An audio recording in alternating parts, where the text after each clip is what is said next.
Namaste, everybody. So, just sharing here a few concepts around mindful living, conscious living, and traditional ancient yoga concepts in one place. So, to begin with, is the posture, right? As a new mother or as a mother, even, with a little bigger baby. One of the biggest thing you would see is your posture, how it's changed once you have a baby. We all tend up putting a lot of pressure on our abdomen because we're sitting a lot, right? We're sitting and we're bending a lot. And hence trying to get your posture, just pulling yourself upwards, pulling your abdomen inwards, pulling your pelvic little backwards, when you're standing. All those aspects of adjustment is something that you might have to practice initially. So posture will be one of the something very simple and basic that you can do, and will also aid your recovery, in terms of whatever you want. Some people want to become more lighter because they put on weight. Some people want to become more energetic. The body has aches and pains. So posture is the first thing that you can work upon. Be conscious about it, mindful about it as much as you can. All right. The second is the Kegel breathing, right?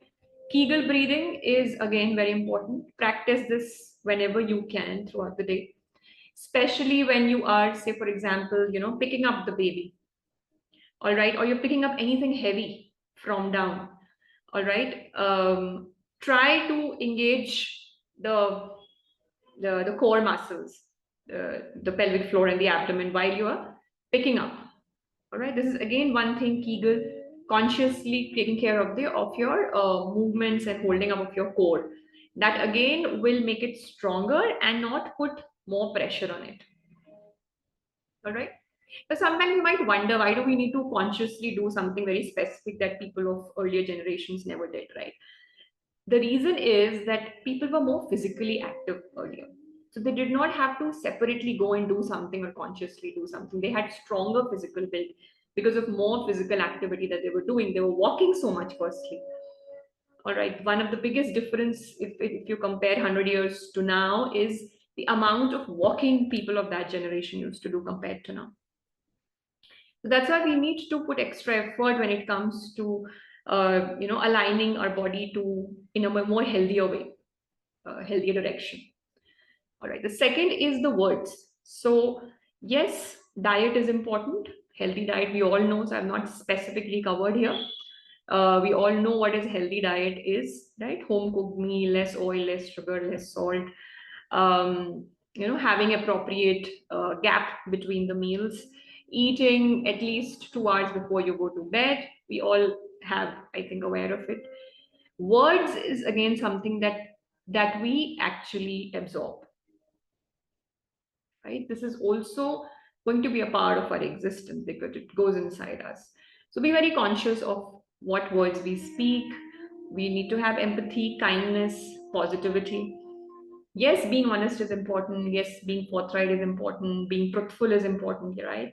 That happens a lot, with parents and mothers, that they want to just share what is there as it is. But try to hold yourself if it's possible. Is it kind, firstly, right? Is there an empathy factor to it? Is it positive, right? So words is again something that you can be mindful of. All right. And then mindful actions, right? Consciously take a break. If you're just into too much of thoughts, you're just engaged in too much of overthinking. What is the difference between thinking and overthinking, if I have to talk about it? Overthinking is when you're thinking about the same thing in a loop means it just goes on and on and on, right? That is not really helpful, and it's not going to be good for your mental health and emotional health.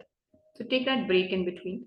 Nothing is running away. You can always come back to it later, even if it is the most complicated thing that you want to solve. Till it's not an emergency, you can always say, okay, fine, I'll park this thought. This is what I have in mind. Let me come back to it after some time with some fresh perspective, some fresh energy, when I'm feeling more energetic. When I've slept well, I've spoken to some of my friends, or I've become a little bit more healthier emotionally, mentally. and physically, then probably I'll come back to this, something like that. So you need to consciously take a break. All right. And walking again is important. Engage in observing. All right. This is again a very nice, very gentle concept of mindful living. But this is like when you just use your sense organs very consciously. See, we human beings are one of the biggest difference between other living beings and us is the sense organs. All right. Our eyes, our nose, our ears, our tongue. Yeah, tongue I we use a lot as a sense organ. But the other aspects, yeah, just observing, how, the trunk of the tree is something as simple as that, right? Observing, how a bird is probably, nibbling at something. Very, very small things. Try to observe things around you, right? Just move around your head and try to observe on very, very simple things, objects. And the concept of emotional cup is something which is very interesting. I think something that um, I would have learned just a couple of years back, and I wish I knew it. That is it's such an amazing thing that what you don't have, you can't give. So you want to keep, you want to be, you want the environment to be happy, you want your child to be happy, you want your family to be happy. You have to be happy first. If you don't have that sense of well-being, happiness, and balance, you cannot spread that energy around you. It's as simple as that. So yeah, so this is something which is not really too popular in our culture, right? It's all about giving and caring and not thinking about yourself. But then it has its own pros and cons, and especially as a mother, where you have to be really emotionally available for your child, for the kind of growth and the challenges and the things that the child will go through. You have to be very, very strong when it comes and available. The most important thing is available, right? You can't drain yourself emotionally over something and then not be, have anything left for your child. You can't do that, right? So anything that is draining, emptying your cup, sometimes you don't have control over it, right? But then what do I do when it's drained off? I try to fill it up, right? I fill it up with things that really pull me up emotionally. It could be talking to a friend. It could be watching some favorite movie. It could also be writing a journal. Like for me, journaling really works very well. Or, even audio journal. You put on the audio, your recorder of your phone and talk it out, right? Or even write it down. That again fills you up because then you can write about what are the good things. Who are the people whom really you look up to? Whom are the people who you really will take care of you? Who matter to you, right? So you can talk of a lot of things, but yeah, you will have to find out what is your way, right? For me, it is journaling. For me, it is going out for a walk. It really pulls me up, even emotionally. I feel very, very light when I go out for a walk in the sun. So yeah, so try to do what you can to fill up. Draining out is not sometimes in your control, but filling in is in your control, right? Go to a store nearby. Try to sleep on time. Sometimes sleep and tiredness really drains out your cup, the emotional cup. Even if you're like best and best in terms of all the care and all the happiness, but still you don't have, energetically, emotionally available because you're just so tired and not slept for a few days. So you need to find out those aspects and live a very conscious life and mindful life. I think as a parent, you will realize over a period of time that is the key to keep yourself and other people around you sane. Trying to be conscious and mindful and positive. And the last point is the concept of Panchakosha. This I will cover after completing these some of the mindful practices, that I was talking about, this emotional cup, right? Taking a brain break, breathing, right? Samavriti pranayam, slow breathing in, holding in, and then again exhaling and holding, right? Or you can do anulom vilom. Even all these practices are very, very, very, very calming effect on our body, mind, and soul. Check in with your emotions, right? Journaling, as I said. Use senses to observe objects. Take a walk. All right. Positive affirmations is again important. So positive affirmation, if you remember when we were small, I remember we used to have this concept of quotations, right? Hard work is the key to success, right? So those kind of things that, you can even create your own, right? Winning is about, not about how capable you are in that, how you are overall. Or success is not about your capability, it is about how you performed against something, some environment in that moment. Don't take personally when things don't happen the way you think you should have done or performed, right? So those kind of deep positive thoughts. All right, then listen to music. Yoga is again very, very impactful. Then you can do some creative activity.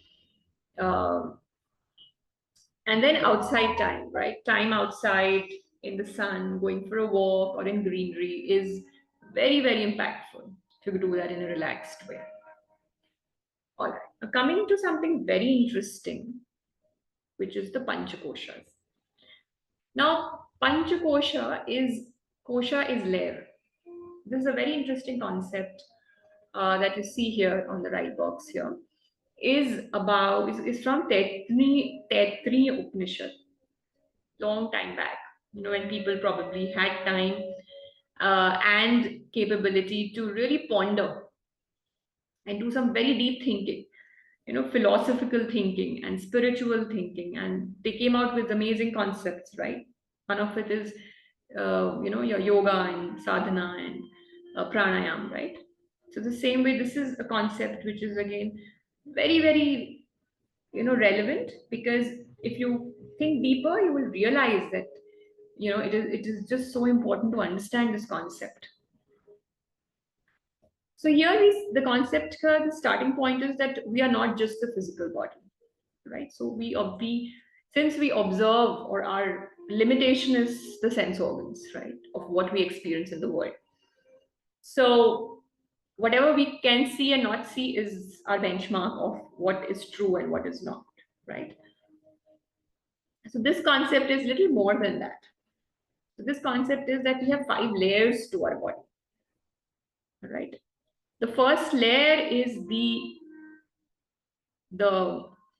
Annamaya kosha layer, which is the physical body, which is primarily made with food, anna, right? As the child keeps growing, they keep eating more and they keep growing more. It's slightly proportionate to the food intake up to a certain point of time, right? So all the organs, the tissues, everything is in the Annamaya kosha. All right. Now the second layer is Pranamaya kosha. The pranayam practices that we do is related to this field. Now, pranamaya kosha pranayam is not about breathing only. Although we use breathing as one of the techniques or one of the routes to impact this layer of prana around us. And that's why it's called a pranayam. So prana is life force. It's what clearly differentiates a living from not living. Right? All the organs of the body could be there. But if this prana or life force is not there, then it's a living and not living. So that is the energy field. This is also where all the nadi chakras that you would have heard about, all those points are there in this energy body of ours. All right, which is the pranamaya kosha. Now, all the layers that we see here, just one important, they're all linked to each other. They're all a part of us. All right, so they're all interconnected, right? So if I talk of the physical body, Annamaya kosha and the Pranamaya kosha, whatever happens in the physical body, which is the Anna body, it impacts my Pranamaya kosha. There's an impact back and forth of all these layers over each other. And that's why it's important to understand how each of them is impacting us. When I say us, is us as a energy, as an entity on this earth, not just the physical body. The third layer is Manomaya kosha. All right, so Manomaya kosha is the mind layer. Right, this is not the brain that we call of man, manomaya kosha. There is no clearly an English word for man. So we say it is mind here, all right, to understand it. Uh, and that's why we say brain is what we know as brain, and then mind is man. All right, so this is where the emotions, our feelings, our likes, our dislikes, our biases, whatever we absorb from the environment around us, right? All the content, people's behavior, responses to situations, so many things that we go through since the time we are born. And all that creates likes, dislikes, fears, who we are, as a personality. A lot of things are on emotions and feelings. All that is here in the mind layer. And hence it is said that we really don't have much control over this, because this is like an input, right? That's what they say, that you don't really have control over your emotions and feelings. All right. But this is where it is, and this is what again, once again, impacts our pranamaya kosha, the kind of life energy that we have, and the kind of physical body health or balance that we have. Right? The fourth layer is very, very important. And this is where everything begins, I would say. And this is where we can do something and impact it. All right, which is the wisdom, the consciousness. All right, where everything is happening in my body which is not under my control. But this is something which is totally under my control. The mind, the consciousness, the values, the belief system, the intellect. And this you will see varies from one person to the other. Even if somebody has exactly same amount of exposures, and hence, how their mind is or man is. But you will see wisdom is very different from one person to the other. It's the core of who we are, that defines who we are and the kind of life that we will live. I would say, the inner conscience that we have. This is totally under our control, because yeah, we don't have control over manomaya kosha, right? Whatever feelings come in, they come in. I feel jealous, I feel jealous. All right. We don't have really too much of control over energetic field, right? My feelings of jealousy are creating, some amount of disturbances in my energy field, and it is impacting the physical body in the form of more, palpitations in the heart, indigestion. It could be any impact on my body. All right. But this wisdom or higher mind is completely where we can be consciously aware and try to change our thoughts. This is where the thoughts are, and this is where we can impact those thoughts to change how we feel, to change our feelings of likes and dislikes, and hence to change the energy of our prana field, and hence to get more balance in our physical body. So this wisdom layer is giving you an example. Say, for example, that I'm really, really scared of dogs. All right. So yeah, so that is there here, right? I dislike. I'm scared, and there was an experience because of which that happens. And every time I'm confronted with them, it leads to me getting very scared, and then somewhere maybe it impacts my physical body also somewhere. So in my wisdom or in my higher mind, I can consciously change that thought. At anything, not all dogs are same. Uh, let me try it. Let me do it in a simpler way. Let me just be there, and then probably, reduce the interaction. If in case I have to, um, be with there's a pet dog in somebody's family, and I have to visit those people. I have to kind of change this, right? The inner conscious, the wisdom layer. And the last layer is Anandamaya Kosha. Now, this is a very, very interesting concept, and bliss layer, right? You must have seen that whole aura thing which is there, around gods, Gautam Buddha. This is this layer, the bliss layer, which is active for them. Most of us do reach this layer. You've seen when we are extremely blissful and happy, we kind of glow, right? People say you're glowing, you know. This is this bliss layer, the last one. And when this bliss layer will end up just closing your body, you are just in so much of heights of happiness and contentment that you just want to be there. Right? So that is the bliss layer. Being with self, as close to yourself. All right, that gives you bliss.